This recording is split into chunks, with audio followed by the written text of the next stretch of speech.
مولانا العظیم درود پاک بآواز بلند الصلاۃ والسلام علیک یا رسول اللہ وعلی آلک و اصحابک یا حبیب اللہ۔ احباب گرامی، انسان کی، مسلمان کی، مومن کی زندگی کا نصاب جو سرکار گرامی قدر نے ہمیں سبق پڑھایا ہے، الہی انت مقصودنا ورضا کا مطلوب ہونا، آتنا محبت ذاتک و معرفت صفاتک، یہ ہر صحافی کی زندگی کا نصاب ہے،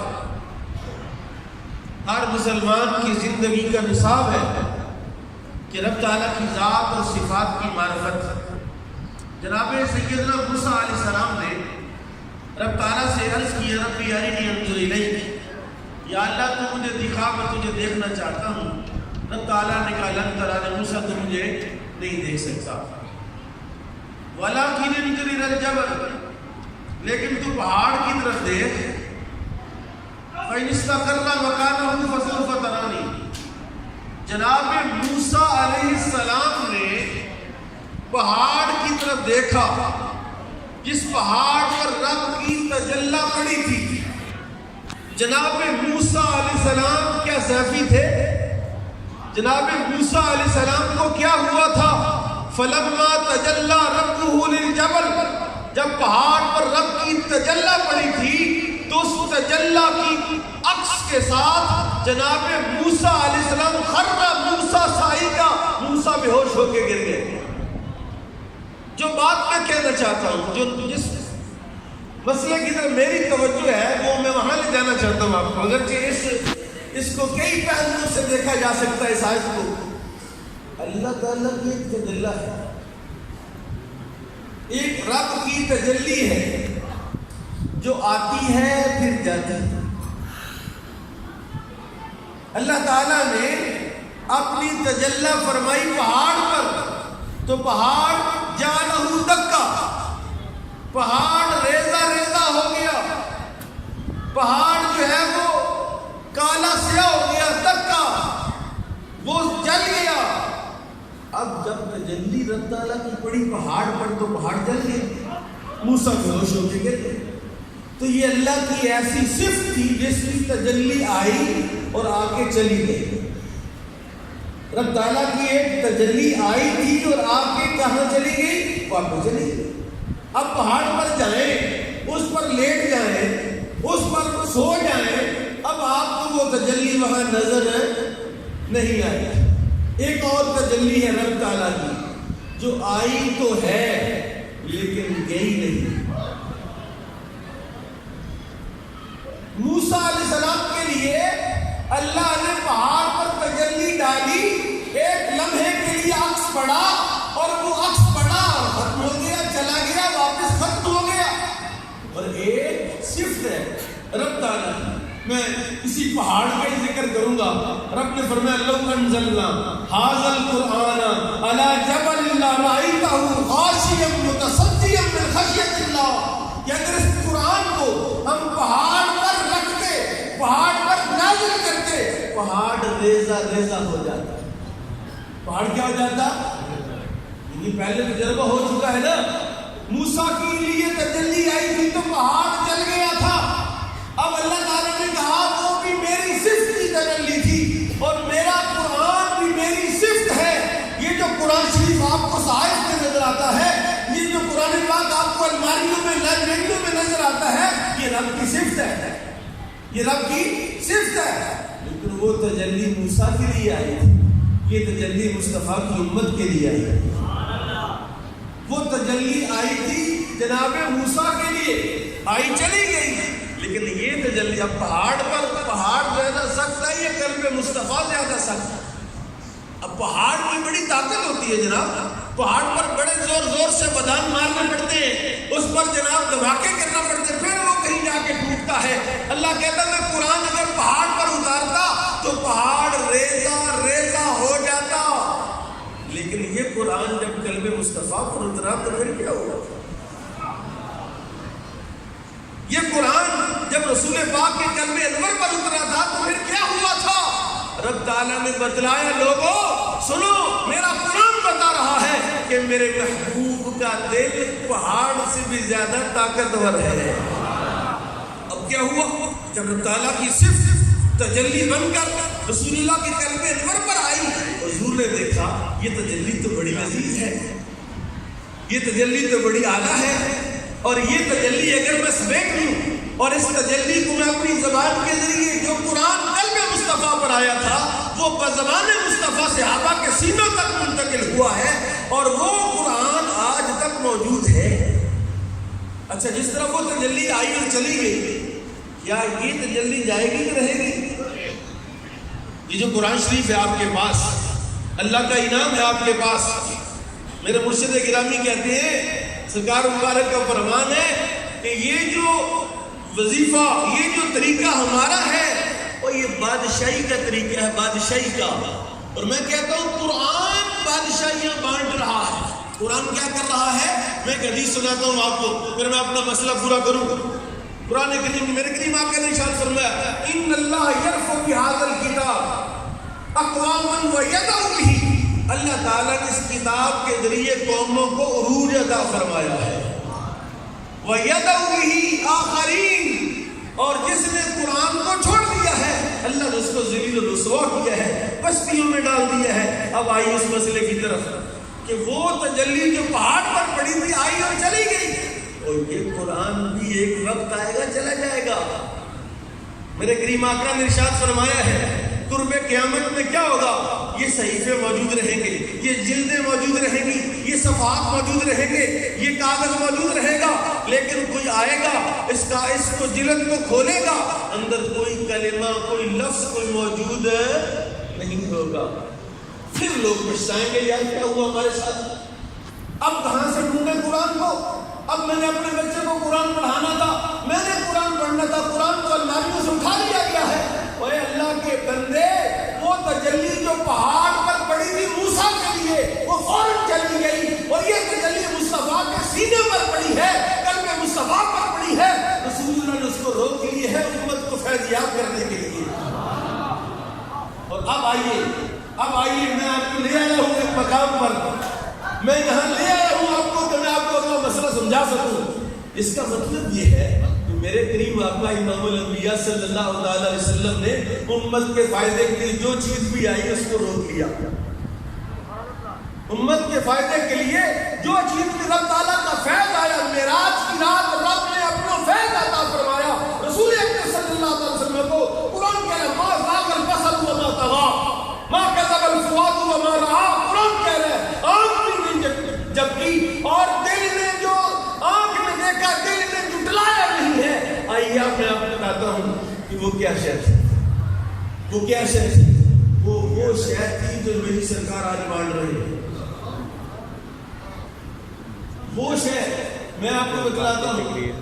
میں نے 12 سال مدارس میں علم حاصل کیا ہے. 12 سال علم حاصل کرنے کے بعد پھر آج تک، یعنی 2000 سے لے کر آج تک 19 ہے، 18 سال ہو گئے مجھے علم پڑھاتے ہوئے. اور جو لذت، جو مزہ، جو چاشنی، جو تاثیر میں نے ان 4 سالوں میں حاصل کی ہے 12 سالوں میں نہیں مل سکی ہے. اس لیے کہ قرآن جو میں نے پڑھا تھا، جس کو میں نے حفظ کیا تھا، جس کی تفاسیر پڑھی تھی، وہ صرف حلق سے اوپر تھی. میں نے مرشد گرامی کی خدمت میں آ کر یہی عرض کیا تھا، حضور دین اوپر تو بڑا ہے، اندر اندھیرا ہے.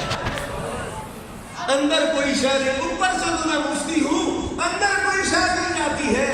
مرشد نے کہا تو رابطہ رکھ، پھر دیکھ سے اندر کیا کچھ نکلتا ہے. اور اب کیا کیفیت ہے؟ میں آپ کو کوئی ایسی بات کروں تو آپ نے کہا مولوی صاحب چھک مار رہے ہیں، مولوی صاحب ریاکاری کر رہے ہیں، مولوی صاحب بڑا دعویٰ کر رہے ہیں. میں آپ کو بتلاؤں کہ اب میں اگر قرآن پڑھتا ہوں تو قرآن کے مفاہیم اور قرآن کے مطابق خود ہاتھ باندھ کے کھڑے ہو جاتی ہے کہ جناب میرا مطلب یہ ہے، یہ مجھے بیان کر دیجیے. قرآن اپنے مطالب بیان کرتا ہے. اور آپ کو پتا ہے کہ میرے کریم آقا نے ارشاد فرمایا کہ قرآن کریم کے اندر جو معانی ہیں وہ معانی قرآن ہر کسی کو بتاتا، بالخصوص گندی آنکھ کو، گندے دماغ کو. گندی آنکھ کو، گندے دماغ کو یہ قرآن اپنے مطلب ظاہر کرتا نہیں، یہ قرآن یا اپنے مطالب ان پر ظاہر نہیں کرتا، اور کہتے ہیں یہ قرآن اپنے معنی چھپا لیتا ہے۔ لیکن جب کوئی قرآن کو ایسا مل جائے جس کی صفائی ہو جائے، جس کو کوئی مرشد مل جائے، جس کو کوئی دھونے والا مل جائے، جس کو کوئی صفائی کرنے والا مل جائے، جس کی، میں کہتا ہوں بندے روتے ہیں، ہمیں رونا آتا ہی نہیں تھا، ابا مرتے اماں مرتے کوئی مرتے رونا نہیں آتا تھا، اب مرشد کو دیکھتے ہیں تو آنکھوں سے آنسو بہنا شروع ہو جاتے ہیں۔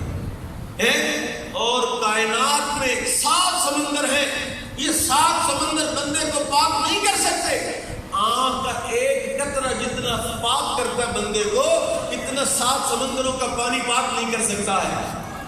اور میں آپ کو دعوت سخن دیتا ہوں، دعوت فکر دیتا ہوں کہ ابھی انتظار نہ کرو، تمہارے پاس بھی آخری موقع ہے، یہ زندگی دوبارہ آنی، یہ بے مقصد زندگی نہ گزارو، اور آؤ میرے مرشد گرامی کے دامن سے وابستہ ہو جاؤ، پھر تمہیں قرآن کے معنی بھی آئیں گے، قرآن کے مفہوم بھی آئیں گے، پھر تمہیں نماز پڑھنا بھی آ جائے گا، پھر تمہیں دین میں داخل ہونا بھی آ جائے گا۔ ورنہ یہ اوپر سے مولوی پڑھنا، اوپر سے ظاہر سے، اور اندر کوئی شے نہیں ہے۔ یاد رکھنا، مسجد و مصلی، منبر و محراب اسی طرح رہے گا، ہم نہیں رہیں گے، ہم نہیں رہیں گے۔ یہ منبر بھی مصطفیٰ کا قائم رہے گا، یہ مصلی بھی مصطفیٰ کریم علیہ السلام کا قائم رہے گا، اور وہ جو رسول اکرم صلی اللہ علیہ وسلم نے معراج کی رات فیض رب تعالیٰ سے لیا تھا، وہ حضور نے اپنے صحابہ میں ان کو دیا جو اہل تھے، وہ جناب صدیق اکبر کو دیا، اور جناب صدیق اکبر رضی اللہ عنہ کے بارے میں تو آپ جانتے ہیں کہ جب بھی حضور کو آنکھ بھر کر دیکھتے تھے تو آنکھوں میں آنسو آ جاتے تھے۔ جب حضور کا قرب ملا ہے جناب صدیق اکبر کو، وہ روئے ہیں، وہ اس کا مطلب ہے رونا کوئی نعمت ہے۔ علامہ اقبال بھی کہتا ہے، رومی ہو کے راضی ہو کے ہو جاوی، کچھ ہاتھ آتا نہیں بے آہ سحر گا، یہ سحری کے وقت رونا ہے، اگر یہ نہ ہو تو کوئی شے ہاتھ نہیں آتی۔ میں کہتا ہوں علامہ اقبال نے جو سحری کے وقت رونے کی بات کی ہے، میں کہتا ہوں تم میرے مرشد گرامی سے وابستہ ہو تو ہر وقت روئے گا، تجھے رونے کا ڈھنگ آ جائے گا، تجھے رونے کا ڈھنگ آ جائے گا۔ جس کو رونا آ گیا، سنو وہ جتنا مرضی گندا ہو جائے، ایک لمحہ آنکھ بھر کر رو پڑے، اللہ اس کے سارے دامن کو ستھرا اور صاف اور شفاف کر دیتا ہے۔ میں ایک حدیث پڑھنا چاہتا ہوں، نبی کائنات امام الانبیاء صلی اللہ علیہ وسلم نے ارشاد فرمایا، جس کی آنکھ سے، جس مومن کی آنکھ سے، آپ کو یاد ہے قیامت والا دن ہوگا، محشر کا میدان ہوگا، جہنم لائی جائے گی، جہنم فرشتوں نے سنگلوں سے پکڑا ہوگا، اور وہ سنگل بھی یہ سنگلیاں نہیں ہوگی، بڑے بڑے سنگل ہوں گے، فرشتوں نے جہنم کو پکڑا، جہنم پھر بھی مخلوق کی طرف بڑھتی آئے گی، مخلوق آگے آگے بھاگتی جائے گی، جہنم کی آگ جو ہے وہ بھاگتی ہوئی شعلے بلند کر کے لوگوں کو کھا جانے کے لیے لوگوں کی طرف آئے گی۔ ادھر میرے آقا امام الانبیاء کو رب فرمائے گا، محبوب اس آگ کو بجھا دو، اس آگ کو بجھا دو۔ حضرت جبریل امین ایک پانی کا پیالہ لے کے حاضر ہوں گے، پانی کا ایک پیالہ لے کر حاضر ہوں گے، میرے کریم آقا اس پیالے میں سے ایک چلو پانی بھریں گے اور ایسے جہنم پر پھینکیں گے، جہنم بجھ جائے، سارا محشر حیران پریشان ہوگا کہ کیا ہوا، یہ تو کھا جانے والی آگ تھی، ابھی ایک چلو پانی سے بجھ کیسے گئی؟ اعلان ہوگا میدان محشر میں، لوگوں جانتے ہو یہ پانی کون سا ہے؟ یہ پانی وہ ہے جو میرے محبوب کی امتیوں کی آنکھوں سے نکلا ہے، تمہاری آنکھوں سے جو آنسو نکلتا ہے یہ اتنا قیمتی ہے کہ کریم آقا نے فرمایا، جس آنکھ سے مکھی کے ساتھ کے برابر بھی آنسو نکلا، وہ آنکھ جہنم پر حرام کر دی جائے گی۔ جب آنکھ حرام ہو گئی تو جسم بھی حرام ہو گیا۔ اور میں کہتا ہوں کیوں خجل ہوتے ہو، کیوں وقت ضائع کرتے ہو؟ اس کامل سے وابستہ ہو جاؤ، زندگی کا مقصد مل جائے گا، زندگی کا منشور مل جائے گا۔ اور وہ میں نے منشور زندگی کا جو پہلے پڑھا آخر میں وہی پڑھتا ہوں الہی انت مقصودنا الہی انت مقصودنا ورضاک مطلوبنا آتنا محبت ذاتک و معرفت صفاتک. یہ سبق مرشد نے پڑھایا ہے اور یہ پڑھایا ہے کہ پڑھنا دل سے. کیا ہوتا ہے جب نفی اسباب کرنا ہے، جب سانس پورا ہو تو پھر کیا کرنا ہے؟ خیال میں تصور میں پڑھنا ہے. پڑھے ذرا جو پڑھتے ہیں ذرا آپ زبان سے پڑھ دیجیے الہی انت مقصودنا. پڑھیے ذرا الہی انت مقصودنا ولذاک مطلوبنا آتنا محبت ذاتک و معرفت صفاتک. اللہ تعالیٰ میرے مرشد کا سایہ تا دیر سلامت رکھے اور یہ فیض کا چشمہ جاری و ساری رہے تاکہ رسول اللہ کی امت کو حضور کا نصاب مل جائے، رسول اللہ کی امت کو حضور کا لباس مل جائے، رسول اللہ کی امت کو حضور کی سنت مل جائے اور حضور کی سنت پر عمل کرنا آسان ہو جائے. یہ چشمہ میرے مرشد کا ہے، یہ چشمہ حضرت مبارک صاحب کا ہے، یہ چشمہ پیر ارچی مبارک کا ہے. انشاءاللہ یہ کبھی خشک ہونے والا نہیں ہے اور اس چشمے پہ جو آئے گا وہی پاک ہوگا. اللہ تعالی ہم سب کو پاک فرمائے. وما علیہ الا